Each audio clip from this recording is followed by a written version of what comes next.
Members of the press, you are ready? Okay.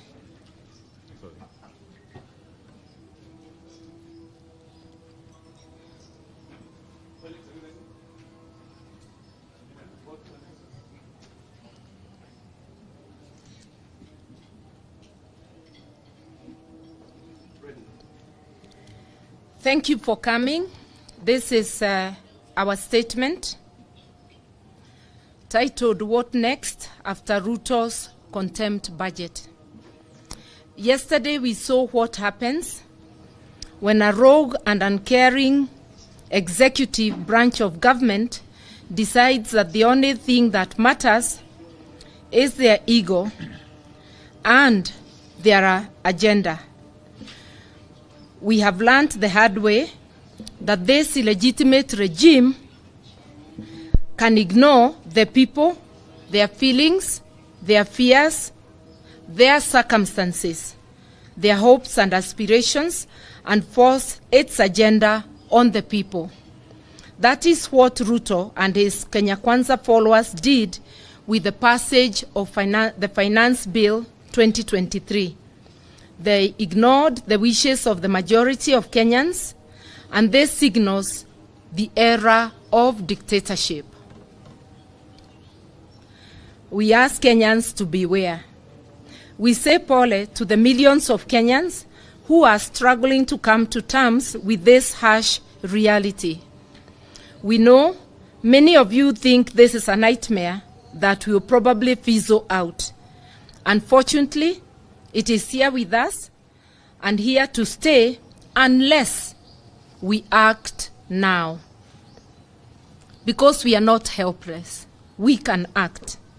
The Ruto regime ensured that the wishes of the people were ignored.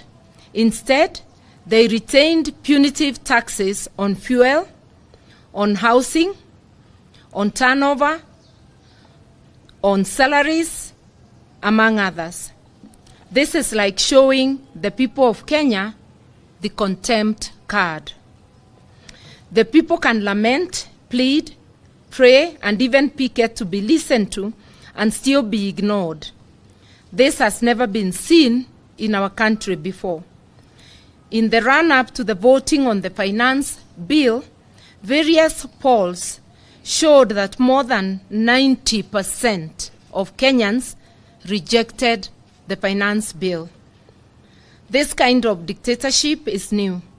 This budget is selfishly tailored to ensure Ruto and his cronies are living large and they eat well where a majority are suffering. They are getting subsidies to import cooking oil, maize, sugar, rice, among others, as we saw in the media expose recently.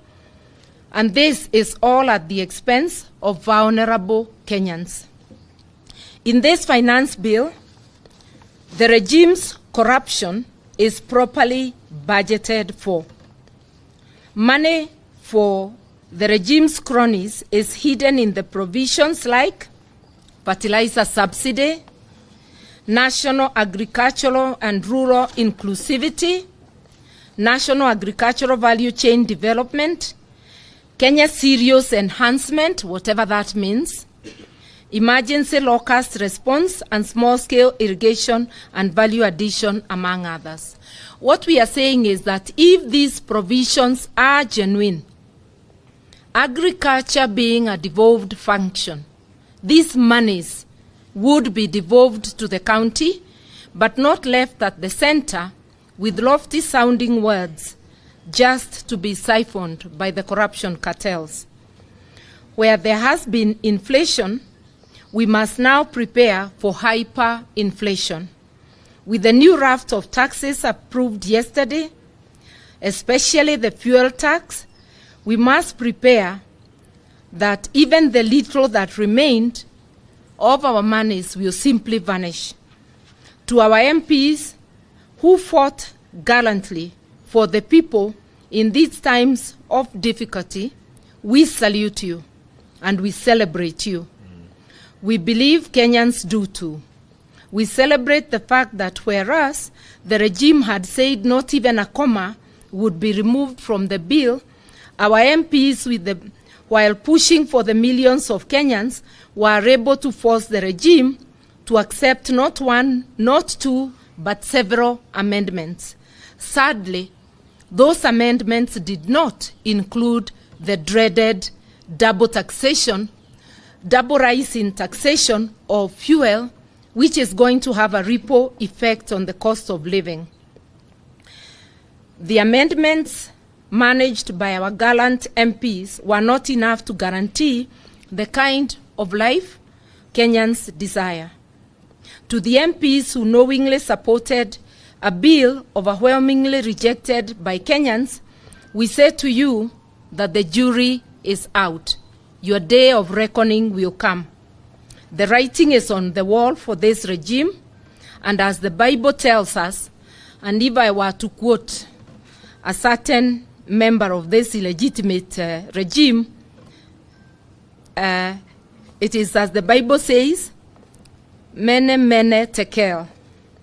We have decided to invite Kenyans to a consultation at the Kamukuji grounds next Tuesday, the 27th of June at 10 a.m., where the next course of action will be decided. Whenever, as a people, we have come together, we have always found a solution, even to our worst problems. This time will be no different. We believe that in the end, it is the people's voices that will prevail.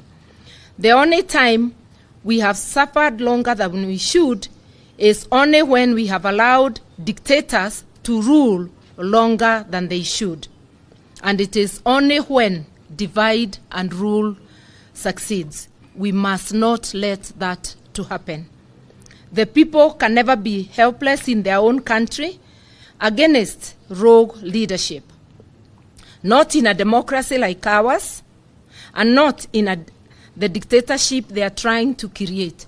We want to remind Kenyans, our constitution, in the very first article, gives sovereignty to the people, which the people, even when they donate it to parliament, to the executive, or to any other organ, the people still retain the residual sovereignty, which we are asking people, let us come together next Tuesday, let us decide what kind of life we want to live.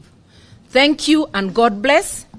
And His Excellency, Raila Amolo Odinga, the people's president and our leader, is out on a short trip. He will be back by the meeting on Tuesday, and so is my brother, His Excellency Kalonzo Musyoka. Two other principals are in Western Kenya today, that is Oparanya and Wanjakoya. But those of us who are present, we represent the entire Azimio side.